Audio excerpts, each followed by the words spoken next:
Well, the first conversation this morning borders on security, which, of course, we know that Nigeria has been talking about for a long time. And even now, we can confirm that the Nigerian government has spent a significant chunk of Nigeria's money to protect its cyberspace, including its telecommunication infrastructure and all from terrorist attacks. Now, in addition, the government has given considerable attention to cyber crimes, terrorists' online financing and fundraising activities.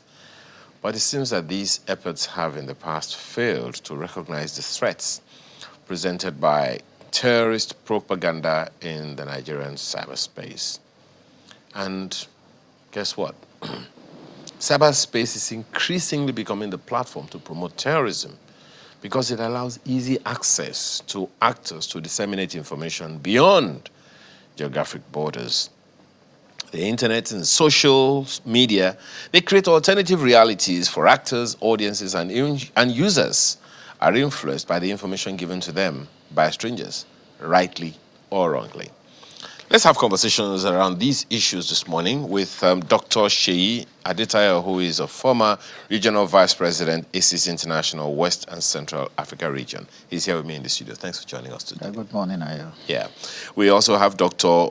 Oludare Ogunlana, who is Professor of Cybersecurity and CEO, Ogun Security Research and Strategic Studies. He joins us virtually. Thank you for joining us this morning. Thank you. And yeah, thank you. He's joining us from Texas, as well as Dr. Oyewole Ogini, who is senior researcher, Bonn International Center for Conflict Studies. Of course, he joins us from Bonn in Germany. Thanks for joining us this morning, Doctor. Okay, let me begin with you, Dr. Adetayo. The major challenge that a number of people have is the same question, and we have spoken with you quite a number of times on this issue here. Are we dealing with the same threats, or it's something totally different? Okay, thank you, Ayo. You see, threats are evolving, and those behind threats are looking for ways every day to circumvent procedures and the defenses have been put in place. So this is not different, and we've seen government in recent time trying to understand the enormity of the threat that is against this nation. If you see at the height of the NSAS, a lot of activities happen in the cyberspace that governments weren't even prepared for, and it opened government eyes to how the dangers, it comes with its blessings and also the dangers. And if you allow it totally unregulated, then those who have the intention of creating insecurity or destabilizing the society will take advantage. And that's what we've seen. We've seen different apps, developing several mechanisms to detect fake news, detect posts or contents that can, that are inimical to their, cyber community. And as they are developing this, those who want to use those spaces for inimic acts are trying to look at which one is with the least defenses or mechanism to checkmate them. So they have seen TikTok as the best platform for them to use now. Why? Because there are lots of gaps on TikTok's number one.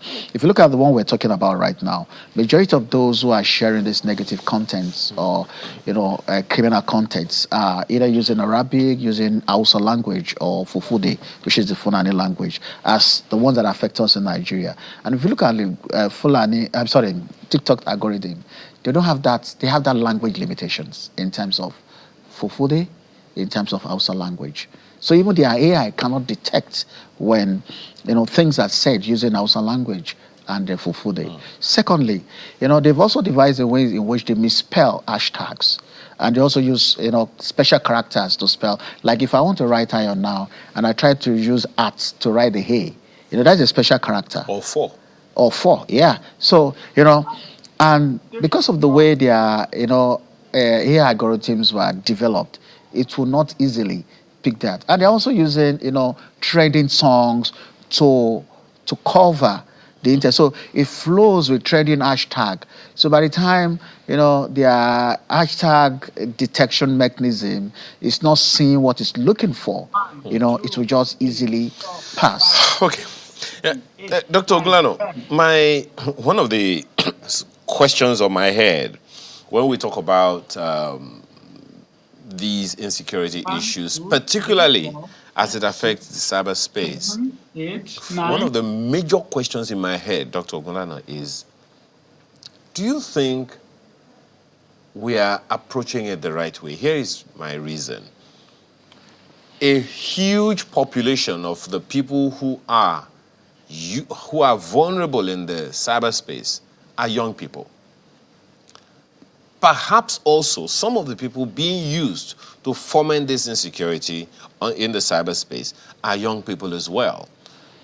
Do you think we have this understanding as a nation and are approaching it accordingly, or you think maybe we're good the way we are? Thank you very much. Good morning from Texas. It's 18 minutes past 3 here. And thank you for the invitation once again. And good to see your face again. It's been a long time. I won in my doctoral research, nearly a decade ago, that the 21st century terrorists will migrate from desert to data stream, exploiting cyberspace as their most strategic weapon. And today, that prophecy has materialized, and we've seen Boko Haram and Islamic State, West African province known as ISWAP, are no longer confined to forests. They operate in hashtag, live stream, and encrypted channel, radicalizing youth and evading state control with chilling efficiency. So again, this conversation is long overdue, and we must just move from simply chasing insurgent in Sambisa forest to dismantling their digital sanctuary online. Before I go into what government is doing, again, as predicted in my dissertation over 10 years ago in Countering Expansion and Organization of Terrorism in Cyberspace, that was published in 2016, I mentioned that I argue that terrorists will harness anonymity, scalability, and global reach in cyberspace for propaganda, recruitment, financing, operational coordination, and so on and so forth. And since around 2015, we've seen Boko Haram and its offshoot, ISWAP, they've transitioned from crude videos to more sophisticated social media propaganda. And if you look at a recent report, they've confirmed that in April 2025, Boko Haram began using TikTok to live stream threat, showcase weapons and money, which of course they collected from ransom, and also calling for recruitment, videos that closely mimicking ISIS propaganda tactics, according to AFP. And this is not just tactical, it is strategic. Again, in April 2016, ISIS released propaganda document via their secure Telegram channel. They title it Media Operative. You are Mujahid. You are Mujahid too. And in that manner, one of the striking quote is, a gun can kill a heartbeat, but a camera can give a life to thousands of earth. So, and that reflects their evolved worldview, where camera, keyboard, and uploading button are weapons of psychological warfare, and that's what we've seen them doing. So, my colleague just mentioned the issue of TikTok. Recent intelligence reveal increase of use of TikTok, Telegram, and WhatsApp. And why? They are using that one to disseminate ideology, showcasing attack, to instill fear, and also signal strength to Nigerian government, recruiting youth with emotional, ideological, and economic messaging. So, what is government doing about that? So, if you look at this, it's a dangerous shift. TikTok favors emotional, viral content without verification, gamify violence, hijack hashtag, build peer influence, and so on and so forth. It's the same reason, Dr. Gulana, that I asked the question around whether or not we are conscious of that demography, that age demography in our own approach to tackling the problem. here is the issue. Of course, Nigerian, we've made some progress. And again, as documented in my dissertation, I mean, state messaging lacks emotional resonance and is delivered without digital strategy or youth appeal. Not that they have not been doing something, the current government, they are making some effort, but insurgent leverage digital storytelling, religious framing, and high quality production to indoctrinate. And that's where theology and their idea comes together. Okay. Nigeria has we don't have centralized digital center engagement like the US State Department of Global Engagement Center or EU Internet Referral Unit, both which proactively flag and remove extremist content. So that's what we need to do at this point in time. And I think I'll talk more about that, my recommendation as we move on. Okay, thank you so much. Dr. Ogini, you have both researched online as well as traveled physically down into the country. Perhaps you want to help us get into the heads of some of the people who form in this trouble. My challenge remains the fact that the young population is extremely vulnerable, particularly in the very areas, in the north where some of these things are really, really, severe. It's worrisome. There is no doubt about it. But my own challenge, and I think Dr. Ogunlana referenced it a bit, maybe you want to also speak to it. Have we even understood the way to tackle the cybersecurity war? Because it's not a war to be fought with guns. There are words fought with. It's a war fought with words, narratives, and all of that. So, what's your take? Yeah, thank you very much, Mr. Shane, and thank you, colleagues, for actually highlighting very important point. I just want to start from the practical point, as you always say, that you're going to defeat. The issue of the TikTok is just like an offshoot of what has been happening over the period of time, as stated by colleagues. If you look at, we need to open the Pandora box of who are actually on the TikToks.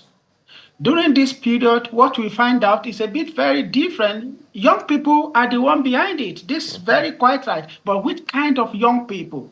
I don't want to mention community, but I can tell you we have few community in Yobe, we have few community in Borno State, we have few community in Adamawa State. Some of those guys who create this account, they are just traders who actually have small shops, who sell fuel, who sell all sorts of things. These are the guys who actually are being used by ISWAP. I want to be very specific because when we say Boko Haram, we are not really solving the problem. ISWAP actually is the one that have more organized and sophisticated approach using Facebook to have training, using Facebook to even help people on how you can get drone, how you can access drone. This is very important point that we also have to talk about. And then when we talk about the use of drone, which also have to connect to how they are able to use technology to leverage, to actually improve their sophistication. If you can see in the recent period, there have been increase in drone attacks, not just only in the border of Nigeria, you will see in the Cameroon side, you will also see in Benin. If you go to places like Donnekona in Kebbi State, you cross over a few kilometers in a place called Malawi, which is our close border in Benin Republic. So a lot of this happened because there have been established channels between ISWAP, organized crime, and IC. So this is very important to highlight that most of the technology used right now, they are commercial and civilian drones. This is fair point. The second point is that they could not have done that without civilian support.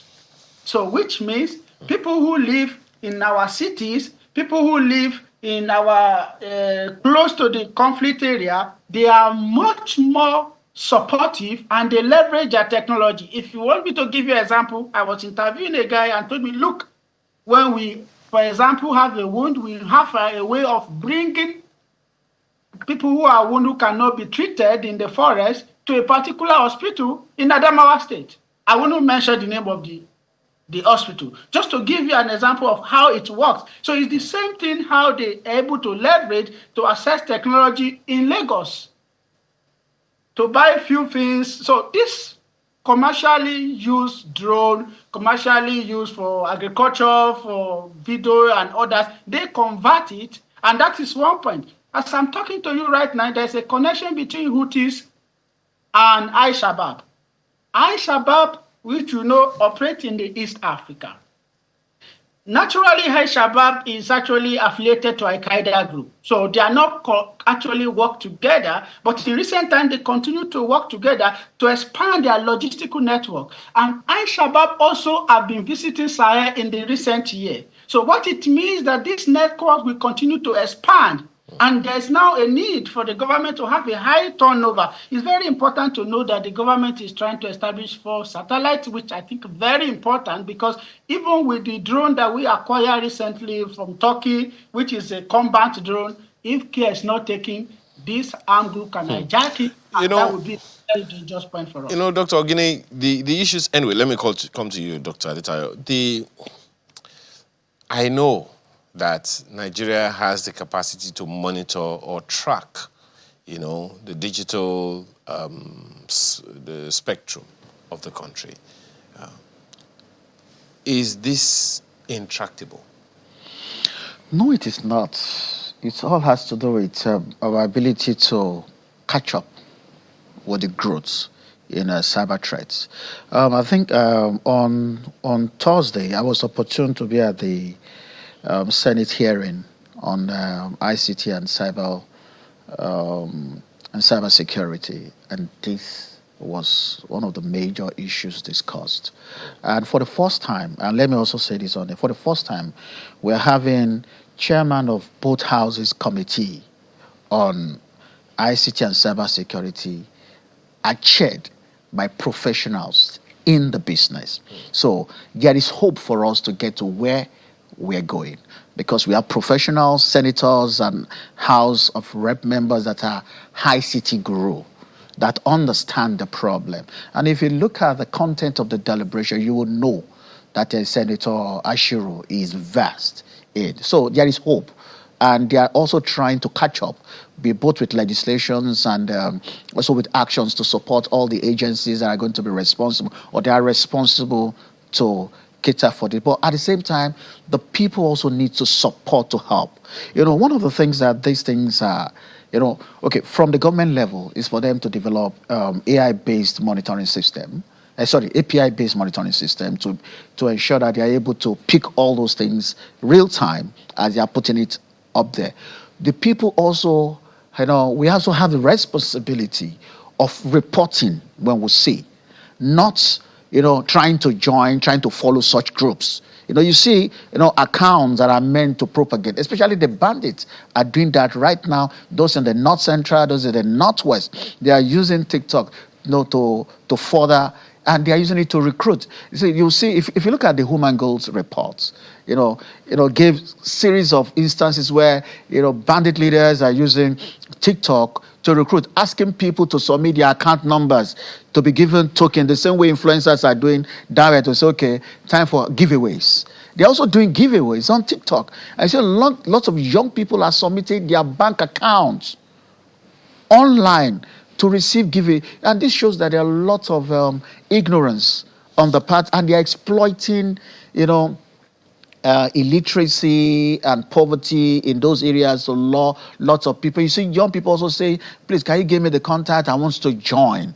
It's a big, you know. I'm not sure you have quite answered my problem. Okay. If anything, you have even compounded the problem because, you know, you've all, and it is one of the things that, you know, security experts like you all on this platform have talked about. The fact that poverty is being exploited. In fact, the term that some people have used is that poverty has been weaponized. And then there are those who have also said that, look, none of these insecurity things will fester as much if, you know, some influential people weren't, you know, playing one way or the other in this space. But the question that I asked you is, don't we have some kind of war room where we can know, okay, because we know, for instance, in China, there are some things that can't be put out. In Russia, there are some limitations to technology use. In North Korea, these things are there. Simply because the nation can monitor these things. I want to believe that we have such kinds of monitoring apparatus as well. And we'll be able to track and say, okay, this is happening here, this is happening here, and we should track them and put an end to it. It's all about leverage and control.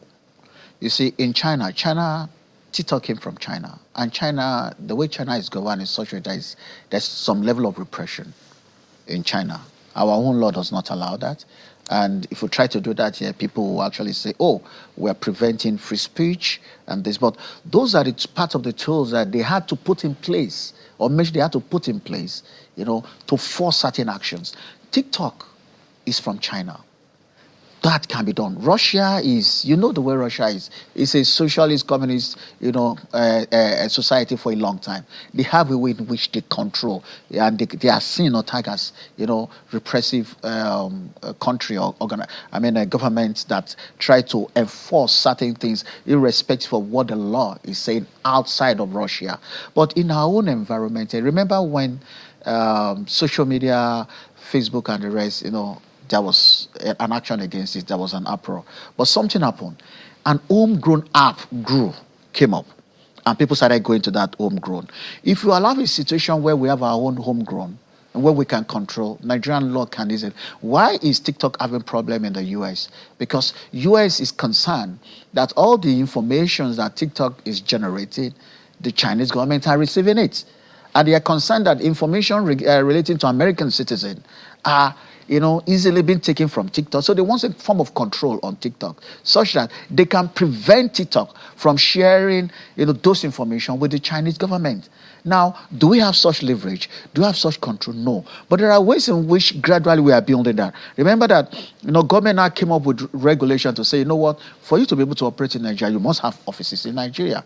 Open your office. We want to have, a face to this. And we saw even what happened with Binance. When, we discovered that Binance was being used, to actually, bring down, devaluate, I don't know the right word to use now, try to manipulate Naira at that particular time, and then we began to use. So there are lots of, there's a review, 2023 cybercrime laws. Those are also to ensure that, we put proper governance in our cyberspace to say, if you are doing this, this is how you will be treated. Now we have a law. We have laws to govern that. What is now left is enforcement and regulation.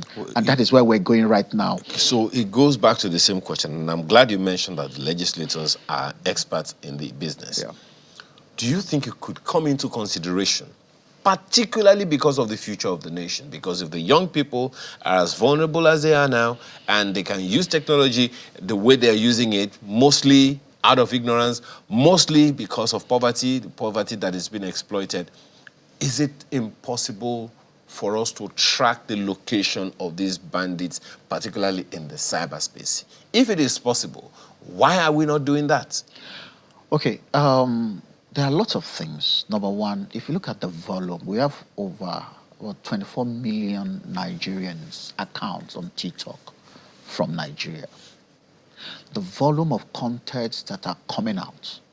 I've seen the ISD research on this, and has to do with these Tarrant incidents, I think in the US or so.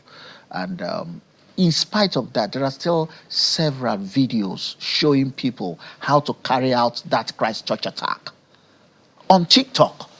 Even the US government have not been able to bring them all down. Why? The people uploading it are using the gaps within the detection algorithm, to evade detection. So it is about how much of investment are we making? Is it adequate? Do we need to do more? That is part of the conversation last week on Thursday, to see what are those gaps? Where do we need to? The Senate and the House from the conversation are ready to say, let us understand where the problem is, so that when we're talking about budget consideration and it's coming, we know that investment has to go more into this. And I believe that there is this national security summit that is about to, and it's one of the reasons why they are holding, bringing experts, stakeholders to have that conversation. That by the time we're talking about national, when we get to national security summit now, it's not just going to be about armor tanks or Tucano jets.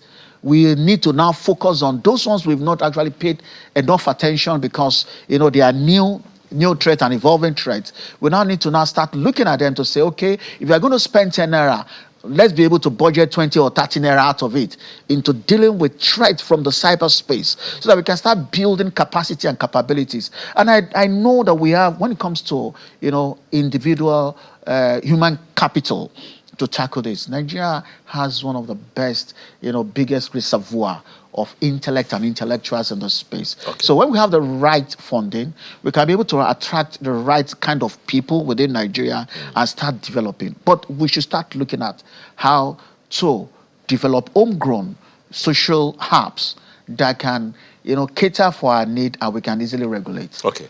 Dr. Oglano, do you agree that, a homegrown solution would solve the problem?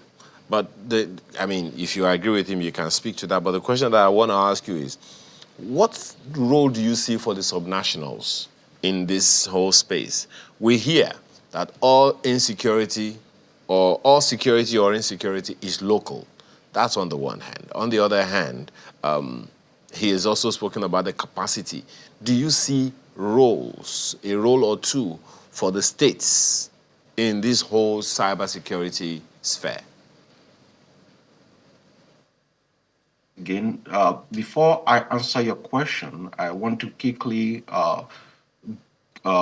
make certain things straight. When Benjamin Franklin got into debate between liberty and security, and he said, whoever we give up freedom for security deserve neither. So we are not China, and I can tell you that there's a way we can chase terrorists out of the cyberspace, chase them out of their online sanctuary without violating people's fundamental human rights, without breaking their privacy. We are facing the war of ideas. As I've mentioned earlier on, when you see ISWAP, or you call them Boko Haram, whatever you call them, when you see them, live streaming threat, pressing martyrdom, everything come from the ISIS manual. And again, it is where propaganda meets theology.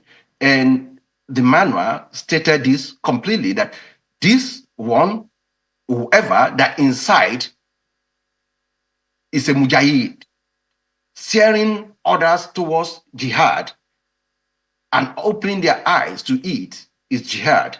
And that is why today they will use TikTok, the same technology, which of course education, they said, okay, it's not good. They will use technology to do whatever, which of course they will do.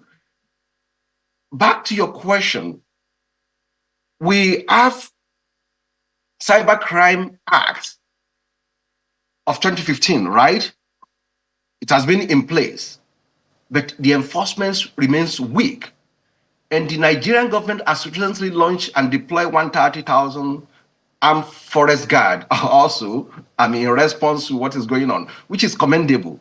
So, but yes, what will be the role of the state? Well, in federal system, if I understand you very well, you're talking about the state, federal government and state government, right? Security is a responsibility of everyone. The FBI has been fighting terrorism since 1908, and they always make people to understand the fact that whether state, local, community, individual, is the responsibility of everyone to get involved. So we are making progress. And again, I want to say this. In security, we have framework.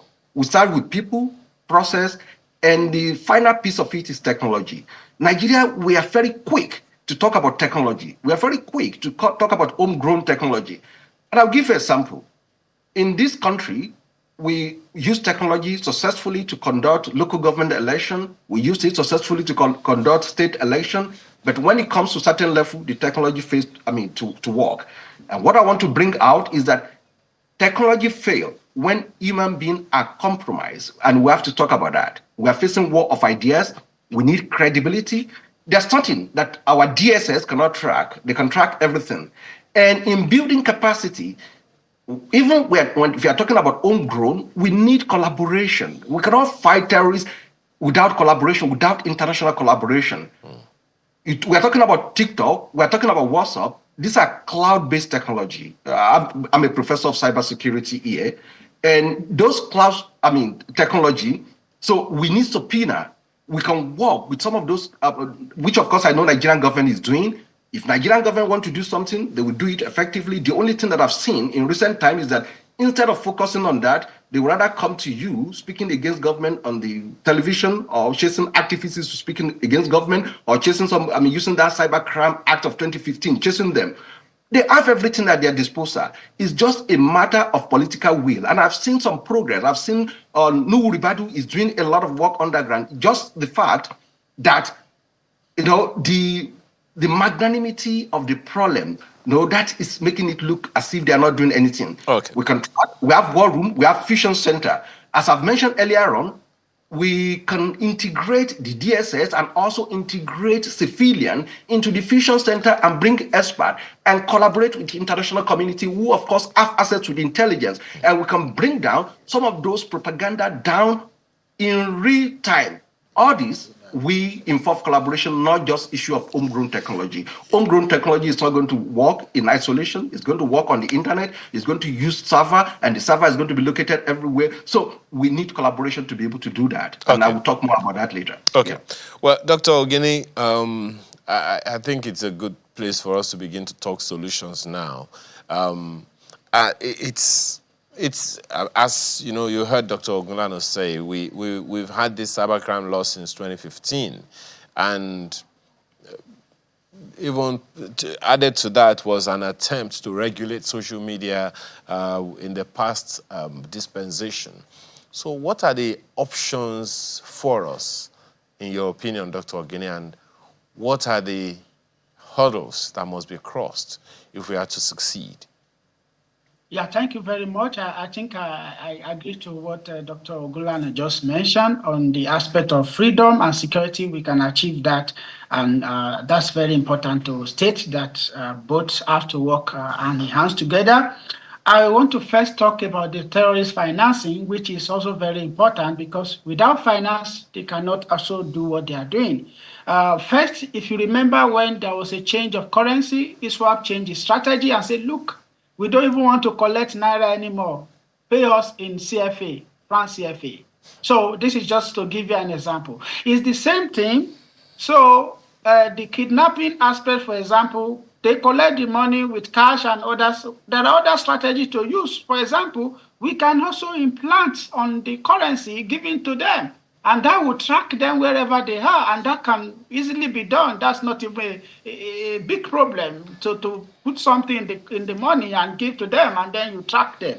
But they will not stay at that. Blockchain technology is a very important element that this armed group continue to use, and they leverage on, and they pay in cryptocurrency. And they're not going to use it in Nigeria. They can even get it elsewhere, whether in Cameroon, whether in UAE, whether in other places which accept that. And then they find civilians to transfer this money. So what am I saying here is that there are three things that we need to do. First, we need to talk about the regional strategy. When I mean regional, Nigeria cannot fight this challenge alone. They need to work and leverage the existing strategy that we have. We have African Convention on counterterrorism, on terrorism financing. The Lake Chad Basin, for example, need to develop a framework that will help them to counter the use of drones. They need to collaborate with other Sahelian states, even if they are not together. ECOWAS cannot operate in isolation in this case. They have to work with the Sahelian state. Stability of Sahelian state will actually ensure stability of Nigeria. So what it means is that we have to break the political impasse and actually work in collaboration, so that if we are fighting here, it doesn't come from the other hand. Because if we say we have blockchain and we develop technology to track these people, they can get it in charge. And it's easy. We have the porous border. They can get the financing. So we need to take this into consideration. The third point I want to mention is the aspect of poverty. As I said in my last discussion, Those guys who are actually operating on the TikTok, many of them are not jobless. Some of them, they engage in trading, they engage in all sorts of things. They are even professional, just as we have So they professional know their senators. communities. Yes. Yes, we have the professional senators. We also have professionals who work with these people, and they decentralize this process. And that is why it's easy.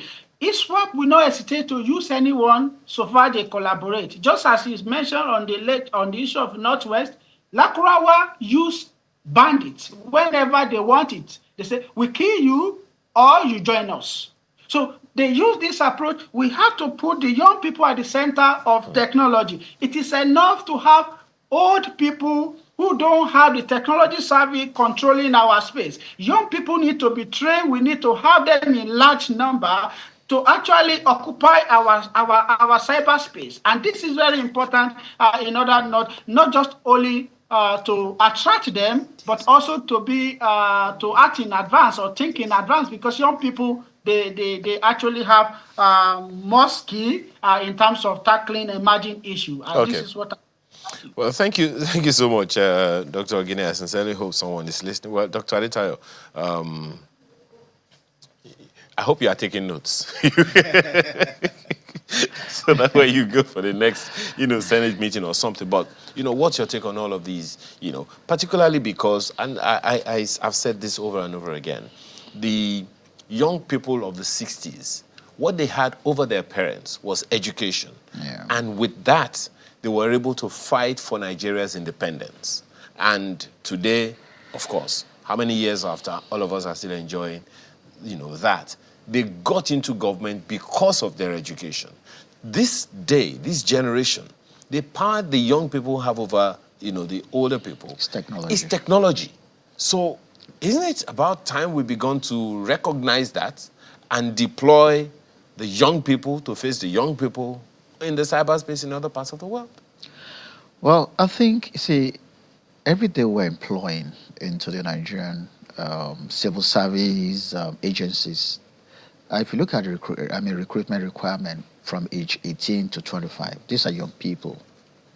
And though it took us a while before we understood the importance of technology and also internet in the scheme of things, but we've actually gone a long way in this. So on the one hand, my apologies, on the one hand, it is one thing to recruit them. It's another thing for them to be able to do what they need to do. It's the civil service. I trained some young people, some, staff of a state government, and one of the issues that was raised with me was that, look, there are too many layers of approvals, and social media demands immediacy in response. You see, I'm also going there. So I'm first answering the question of young people. Now, the second issue is the quality of the young people. That is one issue. But in our drive towards addressing these things, we need to understand one thing. The major tool for terrorism propaganda is information. Before the advent of internet, what they want is they use the media, as in the TV broadcasting channels, to create awareness and to push the ideology out. Now they found an easy way of doing it. Now we have young people, even give a 5-year-old TV remote or phone.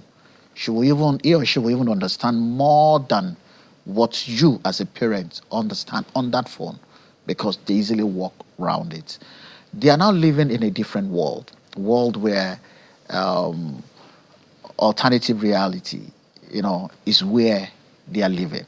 So how much of these are we using as tool for recruitment now? I think that is one thing that we now need to put in our recruitment or employment tools, now to say this is also part of the criteria. It's not just about age. It's also about you being able to bring, understanding of, the reality of the young people into the work you are going to. If you look at the private sector, it's part of the understanding. You must be able to use certain tools before they can be able to employ you. Now, going back into this issue, they want to propagate the ideology. They've seen a valid ways or means of doing it.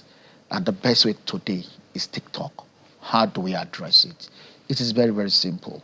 From government level, individual level, and at international level. We've seen Facebook, Meta, going before the Senate, Congress in the US to answer questions.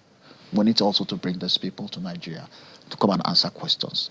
Number two, there's this we need to develop or get them to develop language-based AI moderation tools such that Hausa language, Fulfulde, becomes languages that AI tools on TikTok must be able to understand.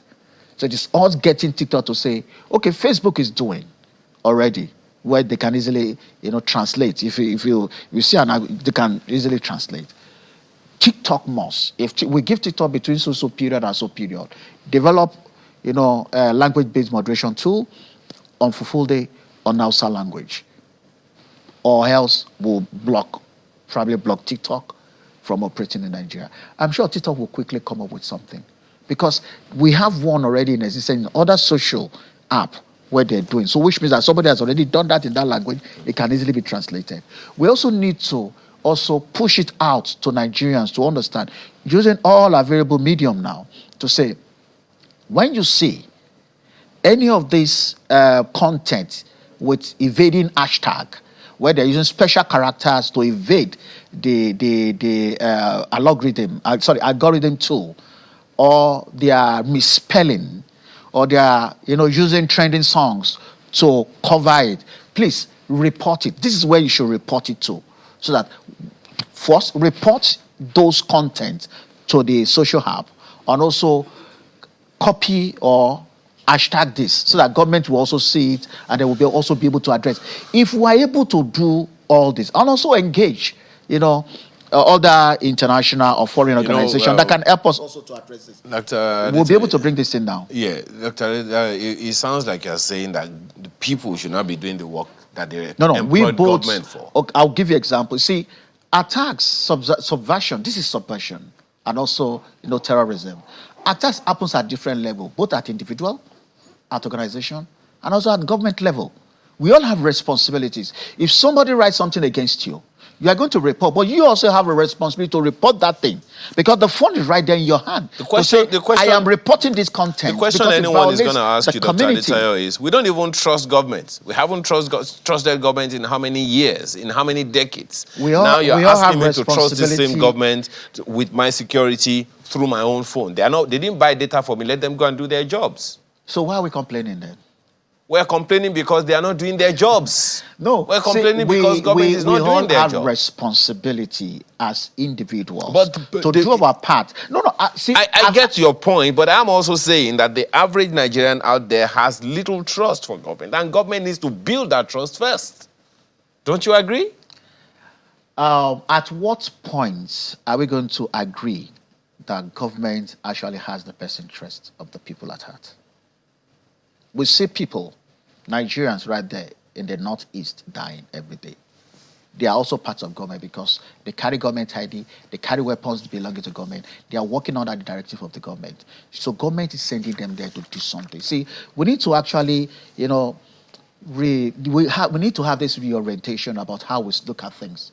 First, it's about you have a responsibility as a citizen of this country. Do your part. That's when you have that authority, that temerity to say, government, I have done my part as a citizen. You need to do your own part. Well, you have some people are going to meet you in the cyberspace to take you up on this issue that you have discussed. But if you look at an average American, they will tackle it and they will not take government to account to say, we have done our own part, government should also do their own part. That's not to say that they don't have their own issues with government. Oh, sure. Well, let me take 30 seconds each with Dr. Ogunlana and Dr. Ogini to, your closing comments. Dr. Ogunlana, you go first. Well, thank you very much. And Sheyi, let me tell you, as of this morning, there's no kind of language that AI cannot survey. Using NLP, machine learning tool, we can analyze jihadist lexicon track their behavior, their behavioral trend, and also being able to preempt their digital radicalization campaign. And this is where your homegrown suggestion will come in. If there's anything that is missing, we can use, they can sit down and write the code and write the Python to be able to track whatever they want to track. And to Mr. Oyewole, I would not want to go into how the DSS, the Nigerian government security apparatus, how they are going to do their job, whether they want to put something in their money. But I know what they've not done.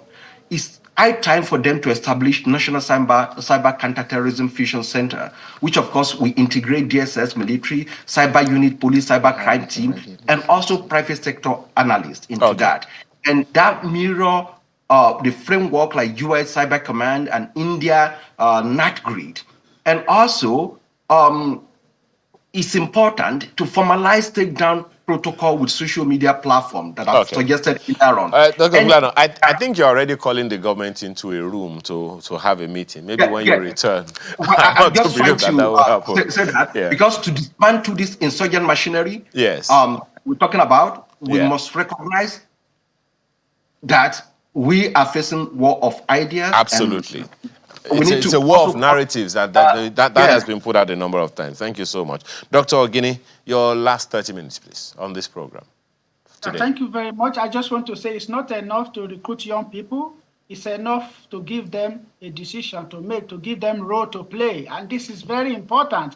Don't just say we do cosmetic arrangement, we put them there. They really need to actually be equipped. It's the responsibility of the government to train these young people, give them opportunity to work, as Dr. Ogulano said. They are the ones to work on the cyberspace, on the war room. They are the ones to work there. They know how that thing works, and they're going to do very well. I think it's important to do that. And I want to, at this point, also put the attention of government that it is also high time to operationalize regional strategy on drone technology, not just Nigeria alone. It's important and it's highly urgent. Otherwise, the military there, they are going to die, because these guys are continuing to evolve and they actually have access to combat drone recently. We see that so it's very important. Thank you. Thank you so much, Dr. Oyewole Ogini, Senior Researcher, Bonn International Center for Conflict Studies. We've also had Dr. Oludare Ogunlana, Professor of Cybersecurity and CEO, Ogun Security Research and Strategic Services, who joined us from Texas at this time and live. And you've kept sleep away from your eyes. We thank you so much for the sacrifice you've made, as well as Dr. Sheyi Adetayo, who is a former Regional Vice President, ACIS International, West and Central Africa region. Thank you so much. Gentlemen, thank you for your time. Well, now we know. The question is, where do we go from here? I guess government has its job cut out. We'll take a short break. When we return, we'll talk education.